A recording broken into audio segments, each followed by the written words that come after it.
natin, yung mga kabataan, kung sino din sa mga kandidato ang magbibigay sa kanila ng magandang kinabukasan. Sir, how did you prepare for this, sir? Bago kayo pumunta, sir, may ritual ba kayong ginawa? Ano preparation niyo po? Wala naman. As usual, I pray every morning. So, gano'n lang naman yan. Maliwalas ang aking pakiramdam. So, I'm ready to accept the fate that is given to me. Sir, anong pinakamaganda at hindi maganda na nangyayari sa inyo sa eleksyon ito? Wala naman. Lahat naman ay kumbaga in-expect natin na ganito talaga mangyari. Pero hindi dito magtatapos yung aking pagsisilbi sa ating bansa. Regardless kung anong magiging resulta ng eleksyon ay gagawin natin kung ano yung nararapat. So tatanggapin niyo po kahit pa anong kalalabasan, sir? Wala. I wish everybody luck. And kung ano man yung hatol ng ating mga kababayan, di tatanggapin natin. Sir, may mensahe po ba kayo kay Duterte? Ha? May mensahe po ba kayo kay Mayor Rodrigo Duterte? Basta regardless of the results of the elections, magkikita kami at habulin ko talaga siya. Senator, saan kayo tutungo after neto? Pupuntahan ko yung mother ko na nandito sa... Sir, pag-explain anong paghahabol ang gagawin niyo, sir? Lahat ng mga nilabas ko, isiniwalat ko, itutuloy-tuloy ko yon. Hindi po yon pang-eleksyon lang kasi kailangan managot siya at pakita niya yung mga, kala niya, nalusutan niya yung mga yung bank deposits, yung 2.4 billion. Hindi, abulin ko yun. Senator, may ilalabas po ba kayo mga ebidensya laban kay Mayor?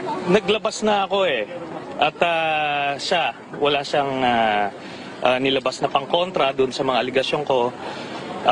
I don't know kung naliwanagan yung mga kababayan natin, pero kung gusto nila ng kurakot na mamamatay tao pa, kung ano-ano pa, edi talagang ganun yung kapalaran ng ating bansa. Magbabago ho ba yan kung siya ho yung sakaling manalo bilang presidente? Hindi, abulin natin, lalo na. Kasi ayoko nang ganun yung panlilinlang, yung nanalo ka dahil nilinlang mo yung tao, dahil sinabi mo maayos ka pero hindi naman pala. At sinabi mo diretso ka kausap, hindi naman pala. Sinabi mo matapang ka, yung pala duwag ka sa katotohanan. So itong mga ito ay hindi ito nakita ng mga kababayan natin ng kampanya. Kasi huli ko lang ito nakuha itong mga dokumento na ito. Pero importante yan kasi kailangan yung magiging presidente natin ay walang tinatago.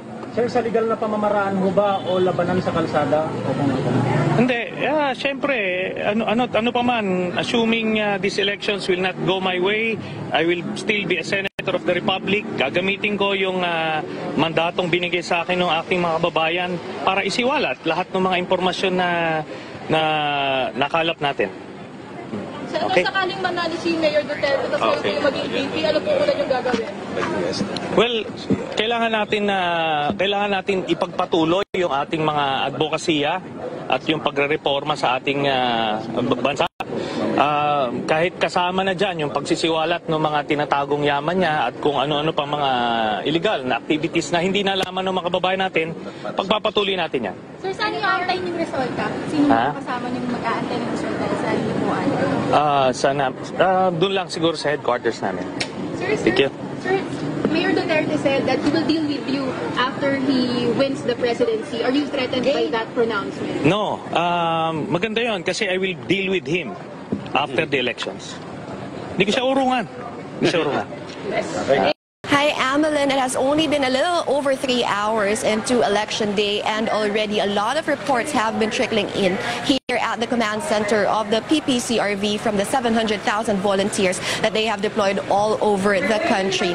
National Command Center Operations Head Ana de Villa-Singson has reported that one of their senior volunteers from Agusan del Sur has found a new modus operandi in disrupting the elections. She says it was reported that voters were being paid 1,000 pesos each to be given indelible ink to stop them from voting. She says the usual modus is to give voters money to vote for a certain candidate and not to stop them from voting altogether. Also, a bombing incident was reported in Sharif Aguac, Ampatuan territory, where a child was killed. The Citizens Arm also received reports of some ballots having a pink line on it, rumored to be pre-programmed for a certain candidate. De Villa dispels the rumors, saying these ballots are defaced and will not be counted by the vote counting machine.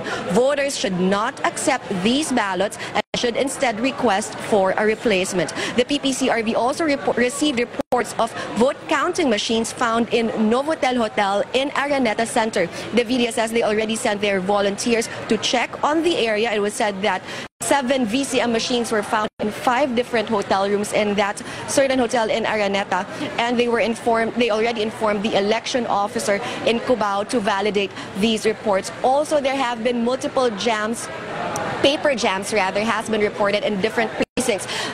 The reported areas are Manila District 2, there's Urdaneta in Pangasinan, the Archdiocese of Caceres, Imus Cavite, Antipolo, and in Camarines Sur. De Villa is urging all PPCRV volunteers to help resolve these paper jams. They do have a step-by-step process walking through how to stop this from happening on their website, ppcrv.org. Right now, things are already getting busier by the minute as more reports are being trickled in, and we will be giving you that as are taking their time to vote. From the 2 precincts that we visited this morning, there really aren't too many people voting or casting their votes just yet. Now, we also did just come from a press conference of Mayor Duterte's spokesman, Peter Lavinia, who's on top of the media center, the media monitoring center of the Duterte camp here in Davao City. And as far as they're concerned, he says they've not received any serious complaints or reports about the elections here in Davao City, as well in the rest of the country. He says although they have been monitoring some reports through social media, they're really looking into possible trends. They're looking into the frequencies of these complaints. And so far, he says they've yet to decide on actually taking any serious action towards these. For now, it would appear that the Duterte camp is really more focused on pushing their supporters to go to the precincts to cast their ballots and, of course, fill their ballots properly. Peter Lavinia says they've already received reports in Sultan Kudarat, for instance, that some of their supporters have already left the voting precincts because of the long lines there. And he says they're really just hoping that these people would decide to return to the voting precincts later on in the day, especially considering, he says, that the voting precincts in Mindanao, or many of the voters' homes or houses in Mindanao, are nearby voting precincts. As far as filling up the ballots are concerned, now the Duterte camp earlier was saying that they've been receiving complaints during the testing period of the PICOS machines that some of the votes for Mayor Duterte were actually credited to Mar Rojas. Now, Lavinia is saying that up to this day, those reports remain to be unverified. Nonetheless, he says to avoid any such scenario, he says they're reminding the mayor's supporters to shade the oval to the left of the mayor's name in the ballot and not on the right, because in that case that would go to the name of Mar Rojas. Now, Amelin, for those looking for Mayor Duterte, he has yet to be seen here. We understand he will be voting at around 2 to 3 this afternoon. Lavinia says it's really been a practice of the mayor not to show himself and the people here throughout election day up until the time that he votes later this afternoon. Okay, Ina, I just have to cut you short over vote counting machine at the precinct where Congresswoman Leni Robredo will be voting stopped working. That's for more than 30 minutes ago. And according to Board of Election Inspector Gabriel David, the machine stopped reading ballots, but we were able to cover here as early as 5:30, as early as 6 a.m. And there were voters who were able to feed their ballots into the machine. According to David, the machine was able to read around 100 ballots before it stopped working. But as of now, Amelin, there's already a technician here working on how to fix the vote counting machine. So Leni Robredo was able to vote as of now. She will go back there again when the machine has already been fixed. A while ago, Leni Robredo offered prayers at the Basilica Minore of Our Lady of Peña Francia, and she admits to us that it's only this morning that she starts feeling nervous. She explains she's been receiving a lot of messages and tweets expressing support for her. But for her, Amelin, if it's meant to be, then God will give it to her. She did everything for the Vice President to raise all the right things. Now, Amelin, also earlier, Robredo visited the grave of her late husband, Secretary Jesse Robredo at Eternal Garden. So why the visit? Robredo says this calms her. She adds even during the exams for children or for any occasion in the family, she would always visit the grave of Secretary Jesse Robredo. Now, she's very open about how she feels. Robredo says in case she loses, she won't have a hard time going back to private life, but she has no plans yet in the event.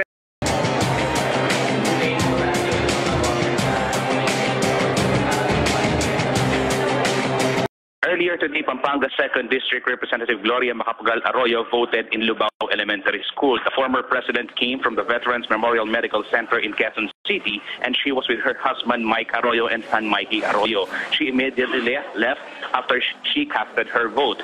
Also, Pampanga Governor Lilia Pineda and her daughter Lubao Mayor Maylin Pineda arrived at the Lubao Elementary School to vote. Meanwhile, 6 out of 7 precincts in San Isidro Elementary School in the city of San Fernando opened 10 to 15 minutes late. It's because poll watchers of some candidates were late. BEI Supervisor Ariel Garcia said they had to wait for the poll watchers to allow them to check the VC. Morning, James. Good morning, Emeline. Yes, what is the status so far? Isabella was telling us earlier, maybe there is a new report as of now. Is the COMELEC website up and running? I think the operation of the COMELEC website has been an issue since early this morning. It's been up and running from time to time, and sometimes it crashes. I think it has to do with the volume of the traffic that it is now getting. Considering that it was offline for quite a while, I guess a lot of people just basically stormed the website and have been challenging its ability to stay up. Nevertheless, there are mirrors available.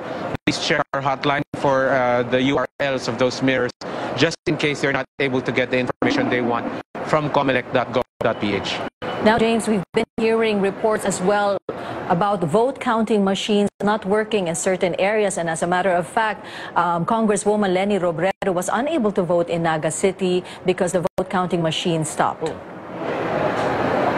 Okay. In practice, what we do is if a voting machine stops or basically just refuses to work, what we do is we replace that machine with one of our contingency units. And normally that will take some time. So in those cases where that has happened, please just bear with us for a while. We will send the machine's replacement to that area, and then voting can continue as usual. And in Manila, James, I understand that the BEI has decided to issue waivers to some of the voters so that they can opt to choose to vote in a different mechanism instead of using the vote counting machine. Is that a practice that can be done? Actually, that's sort of news to me, because what I know is that a waiver is part of the process, but only with regard to emergency accessible polling places. Usually what happens is that for the polling place that we have set aside for persons with disabilities and senior citizens, a waiver has to be executed in order to authorize someone to get a ballot from wherever the PWD or the senior citizens original precinct is, to take it back down to where the PWD is actually waiting. So that's the waiver I'm aware of. I'll have to find out whether or not a waiver has been started somewhere that will allow that will authorize the VIs to conduct elections without using the VCMs. This to me is very highly unlikely. So I would like to, I beg your indulgence, give me time to figure that out and to see if the report is correct. Okay, another report also that we got was actually from one of our guests here in the studio right now. Professor Simbulan was telling us that in his voting precinct in Tandang Sora, he was unable to vote because his name was in the voters list. However, his biometrics could not be found, so he was unable to vote. And he was not alone, as there were other voters who had the same experience. Okay, well, normally what we say is if you're on the list, you should be able to vote, because if you're not on the list, then that's the time when you will be denied a ballot. But if his name was physically, like he saw his name on the list, then there should have been no reason that he was not allowed to vote. I would suggest that the professor give us a call at the hotline, and we'll try to sort that out for him. There's still time for him to vote. There might be some sort of misunderstanding that on the end of the BI, or if he sought help from the PPCRV, maybe the misunderstanding later. Okay, so just to clarify, if your name is in the voters list, you should be able to vote even if your biometrics data is unavailable. Well, actually, your biometrics data is the reason why you're on the list. So if you're on the list, that's it. There's no other checking involved. If you're on the list, you can vote. If you're not on the list, you can't vote. And the reason you're not on the list, among other things, is because your biometrics are not in the system. So again, just to make sure that the professor has exhausted all possible means, please have him call us, have him call the hotline, and we'll help him sort it out. What other problems have you encountered so far today, Mr. Jimenez? So far, what we've seen are people experiencing a little bit of difficulty in terms of addressing the VCM. Apparently, in some cases, not everyone gets it on the first try. So ballots are rejected, and then on second or third try, it finally gets accepted. But of course, that first rejection kind of like carries a big weight to the voter, and they really feel bad about it. But again, like I said, with the patience of the BIs, they're able to actually go through the protocol, which basically says you can refeed the ballots 4 times. So that's one of the main problems that we have. The other issues really have to do with the organization of the polling places, how lines are organized, and how senior citizens are given priority during voting. Any news about power interruption in certain polling precinct areas? So far, we haven't got any significant news in that regard. All right. Thank you so much for taking your time to talk to us, Mr. James Jimenez, spokesperson.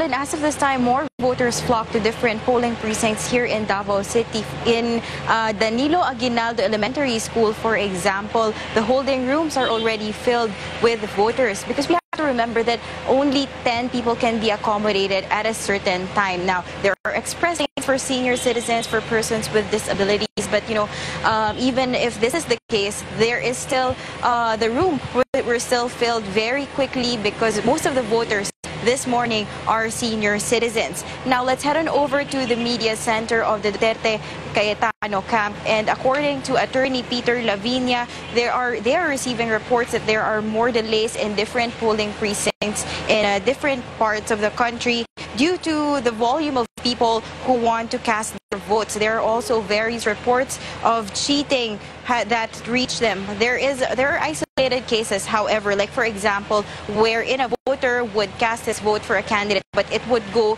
to another. There are also reports of continuing prohibited acts like distribution of sample ballots and vote buying, like for example in Agusan del Sur, where there are certain elements or people from a certain camp that are checking voting receipts, and are allegedly harassing poll watchers. In Davao del Sur, there was an issue raised about the ID number for the ballots in Davao del Sur Provincial Jail, but this has already been ironed out and explained that the ballots have the same ID numbers because it will be fed in because only one machine could read it. Now, however, they are waiting, or they are still awaiting information on procedures on detainee voting. Now, there are also another case of vote buying reported in Davao Oriental, but according to Lavinia, this will most likely just affect the local polls and not necessarily on the national level. However, legal experts remind everyone that only poll watchers are allowed to use cell phones inside the polling precincts. Now, Mamelin, while everything is still going so far, the worry or the concern of the Duterte Cayetano camp is the transmission, which would happen later in the day. And also this afternoon or after lunchtime, from Governor Rodrigo Duterte is expected to vote at his polling precinct in Mati town here in Davao City. Amlin? Okay, Tricia, so we're expecting Rodrigo Duterte to be casting his vote this afternoon. Now, what about the security situation in the Davao region? Were there reports of some problems with regard to security? So far, Amelin, at least here in Davao City, as we spoke with the police authorities, there are no untoward incidents so far. Everything's going well. Especially we checked the situation earlier at the Danilo Aguinaldo Elementary School, where Rodrigo Duterte is expected to vote later. Things are still going smoothly. There are just about at least 12 police personnel deployed there so far. And things are running smoothly, and there are no reports on threats as well so far, Amlin. Thank you so much, Tricia. Good morning. Dito po sa Aklan, kanina po mga 6:30, may isang school po na nag-brown out because of power shortage. Kaya isang oras din po na nag-stop yung voting process. Kaya yung expected po na pila ng tao mas dumoble. And then in another school, may isa pong BPM na nasira. So sabi po ng BI, sabi nila sa mga voters that they can cast their ballot and then they can just give their ballot to the BI. Pero hindi po pumayag yung mga tao kasi hindi daw ganun ng COMELEC rules. So far, so good naman sa ibang precincts. Wala naman po na nag-cast ng vote tapos ibang candidate yung lumabas. Tapos nakita naman po lahat ng senior citizens, pregnant women, and persons with disabilities. Stable naman po dito sa Aklan. Elections day in Marawi City dawned with unsettling reports of incidents that happened last night.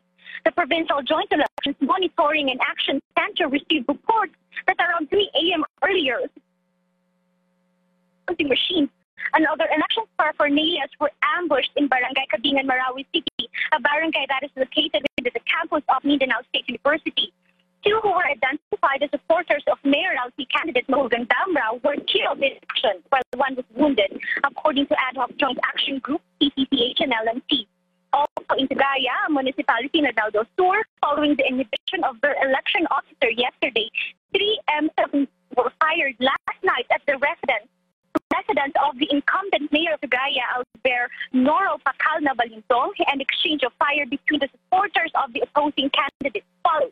Moreover, there are confirmed reports that school buildings were burned down last night in Barangay Ragayan, Poona Bayabao, and Barangay Laosan, Bayabao.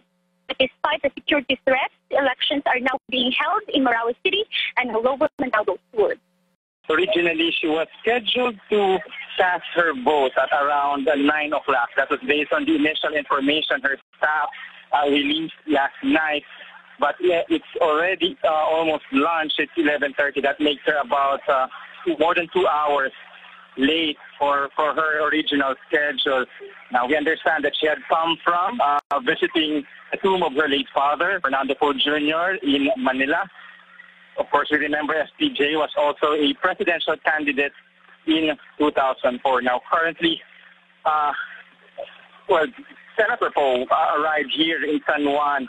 She was welcomed by a very, shall we say, rowdy crowd in midst of journalists who were all swarming around her, trying to get footage, trying to reach her, take photos of her, as well as residents here, curious residents here, who also wanted to get a glimpse of Senator Poe. Now, she managed to make her way into the polling precinct number 0349A, and currently understands lining up along with other voters. Many are asking why she's voting here in Santa Lucia Elementary School, Amelin, when in fact her husband, Nina Manzares, and son, Brian Manzares, earlier cast their vote in Xavier School, also in San Juan. Well, according to Mr. Manzares, Grace Poe registered as a voter when she was still a resident. She was still living with her parents, the same way that Neil also registered back in 2007 when he was able to vote based on the residence of his parents. So that explains why they had separate precincts. Now, From here, once she finishes casting her vote, Annalyn is expected to proceed to the headquarters of the Nationalist People's Coalition in Balete Drive in New Manila in Quezon City. Annalyn. Thank you so much, David Santos. David Santos reporting to us from San Juan City, where presidential Grace Rodrigo Duterte. And let's listen to what she has to say. Pagkatapos na bumoto, pangbahay na lang daw siya kasi hindi na siya wala na siyang privacy, hindi na siya makapamasyal. Dati nagmomol yan, naghintay na lang ng balita, ng tawag. Hanggang tawag lang naman, hindi naman yung umiikot sa Hanggang na lang yan, na tumatanggap na lang ng tawag yan o siya ang tumatawag. Sabi niya noon, malaking influensya sa kanya yung nanay niya. Malaging pupunta siya doon sa puntod niya bago mag-cast ng ballot? Yun ang problema niya. Baka i-map na naman siya. Hindi niya alam. Hindi na siya makakilos Bahay namin naman. But he wants to go sana doon sa puntod ng... Oo, parati yan siya Always siyang, dinadaanan yan pagka, alam niya ng, alam niya ninyo, di ba? Dumadaan siya doon. Pero after niyang bumoto, TVs ba, ng radios? After? Oo. Pag may access sa hindi nagmo-monitor yan. So he'll let the legal team and his, yun ang mag-monitor? Hindi nagmo-monitor yan. Message lang siguro sa mga supporter? Again, maraming salamat sa lahat ng sumuporta kay Mayor Duterte. Alam namin hanggang ngayon nagdarasal kayo. At nagpapasalamat ho kami, buong puso po kami nagpapasalamat. At hayaan niyo ho yung mga reklamo ho, may mga reklamo ngayon. Tinatry ho namin ma-address yan. I'm trying to send your messages sa legal team.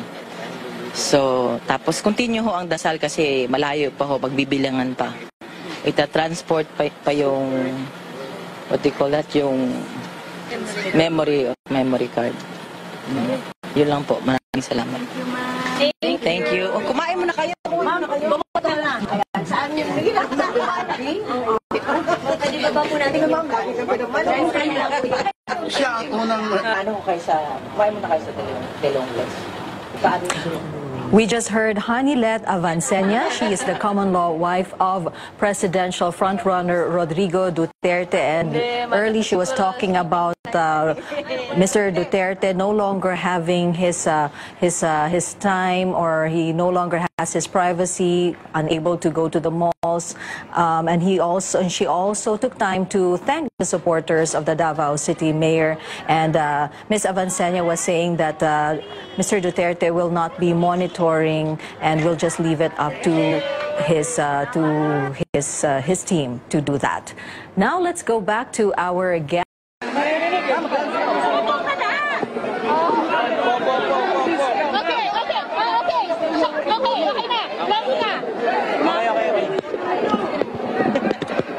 Ako'y masaya, nakaboto na sa ating mga kababayan na kasama natin dito.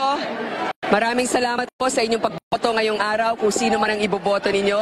Ako'y talagang isang madamdamin itong araw na ito sapagkat natapos na rin ang ating dapat gawin para sa kampanya. Naging maayos at naging maayos ang aking pakikitungo sa abot ng aking mga kaya dito sa eleksyon na ito.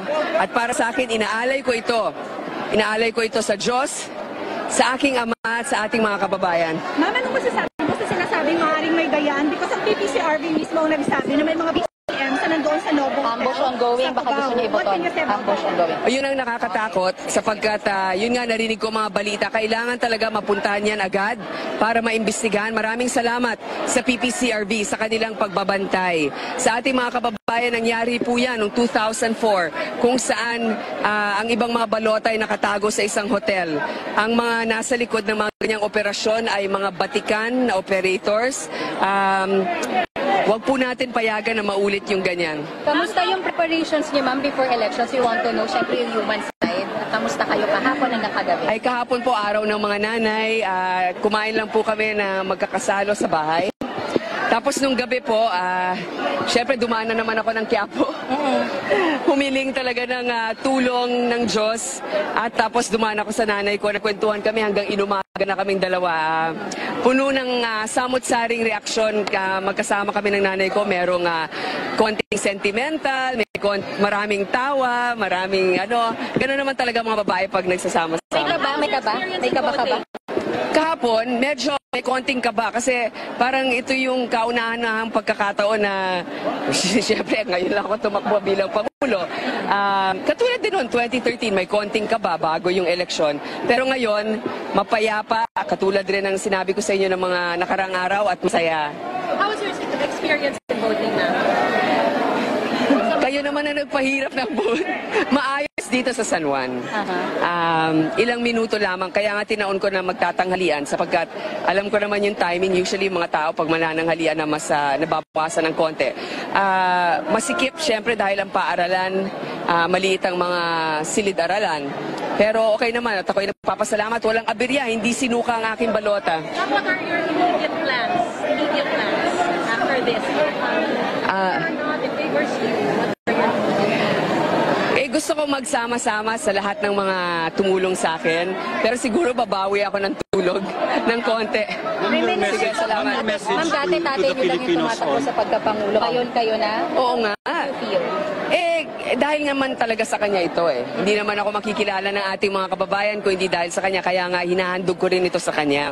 Pero para sa akin, ang pinakamahalaga nitong kampanya na ito, unang-una nagpakita tayo kung papaano maging yung ating mga plataforma para makatulong sa ating mga kababayan, lalo na yung mahihirap, mga naapi. Pangalawa, na naging maayos ang ating pagpapatakbo ng ating sarili. Hindi ko winala ang aking sarili at ang aking paninindigan sa kampanyang ito. At pangatlo, sa tingin ko nakita ko na kaya ko rin pala lahat ng mga hamon na ito. How do you plan to unite the country, ma'am? Well, whoever wins. Your message to the people, ma'am, on how they should take the results of the elections. Sa ating mga kababayan, ang pinakamahalaga ay marinig at mabilang ang ating boses. Kung sino man ang inyong iboboto, ang pinaka-importante ay galangin natin ang kagustuhan ng nakararami. At para sa mga ibang kandidato rin, ganun din sana ang kanilang maging pananaw. Pero higit sa lahat, maraming salamat sa aking mga kababayan sa pagbibigay sa akin ng lakas at inspirasyon at dahilan kung bakit kailangan nating tanggapin ang hamon na ito. Ako'y talagang kumpiyansa na kahit papano ay marami sa inyo ang hindi pa rin nawawala ng pag-asa na meron